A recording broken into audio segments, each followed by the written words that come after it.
ഞങ്ങൾ അസ്വസ്ഥരാണ്. ഞങ്ങളോ? അതെ, പുതുതലമുറ അസ്വസ്ഥർ മാത്രമല്ല അസന്തുഷ്ടരുമാണെന്നാണ് ഏറ്റവും പുതിയ കണ്ടെത്തൽ. ജീവിതത്തിൽ സന്തോഷമായിരിക്കുക എന്നതാണ് ഏതൊരാളും ആഗ്രഹിക്കുന്ന ഏറ്റവും പ്രധാനപ്പെട്ട കാര്യം. അതിനായി വിവിധ മാർഗങ്ങൾ കണ്ടെത്തുന്നുവെന്ന് മാത്രം. പുറമെ നിന്ന് നോക്കിയാൽ എല്ലാവരും ആഘോഷിക്കുന്നുണ്ട്, സന്തോഷത്തിലാണ്. പ്രത്യേകിച്ച് ജെൻസി കുട്ടികൾ. അവർക്കെന്താ ഒരു ബുദ്ധിമുട്ടും അറിയണ്ടല്ലോ എന്ന് ചോദിക്കുന്ന മുതിർന്ന ആളുകളോട് കുട്ടികൾ പറയുന്നത് ഞങ്ങൾ അത്ര ഹാപ്പി അല്ല എന്ന് തന്നെയാണ്. ഇത് അടിവരയിടുകയാണ് 3 ഗവേഷകർ ദീർഘകാല സർവേയുടെ അടിസ്ഥാനത്തിൽ നടത്തിയ പഠനം. കഴിഞ്ഞ വർഷങ്ങളിൽ അത്രയും മധ്യവയസ്കരാണ് അസന്തുഷ്ടരുടെ പട്ടികയിൽ മുൻനിരയിൽ ഉണ്ടായിരുന്നതെങ്കിൽ ഇപ്പോഴത് പുതുതലമുറയാണ്, ജെൻസിയാണ്. മുൻപ് മധ്യവയസ്സിലാണ് ആളുകളിൽ അസന്തുഷ്ടി വർദ്ധിച്ചു വരുന്നതെന്നായിരുന്നു പഠനം. എന്നാൽ ഇതിൽ നിന്ന് വ്യത്യസ്തമായി യുവാക്കളുടെ ദുരിതം ഇപ്പോൾ നേരത്തെ തന്നെ അതിന്റെ പാരമ്യത്തിലെത്തുകയും പിന്നീട് പ്രായത്തിനനുസരിച്ച് കുറയുകയും ചെയ്യുന്നുവെന്നാണ് പുതിയ പഠനം വ്യക്തമാക്കുന്നത്.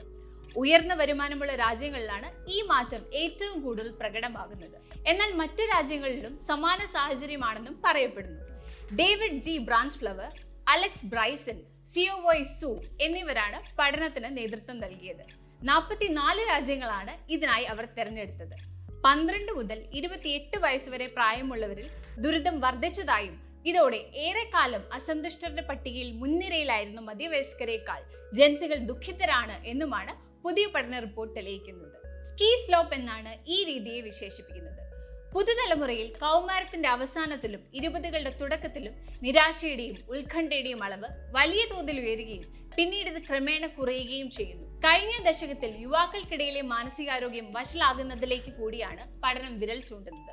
സ്മാർട്ട് ഫോണുകളും സോഷ്യൽ മീഡിയയും ഉപയോഗിച്ചുള്ള വളർച്ച, ജീവിതത്തിന്റെ ആദ്യ കാലഘട്ടങ്ങളിൽ അനുഭവിക്കേണ്ടി വന്ന മഹാമാരിയുടെ ബുദ്ധിമുട്ടുകൾ, വർദ്ധിച്ചു വരുന്ന സാമ്പത്തിക സാമൂഹിക സമ്മർദ്ദങ്ങൾ എന്നിവ മാനസികാരോഗ്യത്തെ പ്രതികൂലമായി ബാധിച്ചിട്ടുണ്ട് എന്നാണ് പഠനം നടത്തിയവർ പറയുന്നത്. സ്ക്രീൻ ഉപയോഗവും മാനസികാരോഗ്യവും തമ്മിൽ പരസ്പര ബന്ധമുണ്ടെന്നതിന് തെളിവുകൾ വർദ്ധിച്ചു വരികയാണ്. മാത്രമല്ല ചില കാരണങ്ങളാൽ ഉണ്ടാകുന്ന പ്രത്യാഘാതങ്ങളുമുണ്ട്, അലക്സ് ബ്രൈസൺ പറയുന്നു. വർദ്ധിച്ചു വരുന്ന പുതുതലമുറയുടെ അസന്തുഷ്ടി വ്യക്തിപരമായ പ്രശ്നമായി തള്ളിക്കളയാൻ കഴിയില്ല. കാരണം മുതിർന്നവരെക്കാൾ യുവാക്കൾ കൂടുതൽ ദുരിതത്തിലാകുമ്പോൾ ഇന്നത്തെ സമൂഹം ദീർഘകാല പ്രശ്നങ്ങൾ നേരിടുന്നു എന്നാണ് അർത്ഥമാക്കുന്നത്.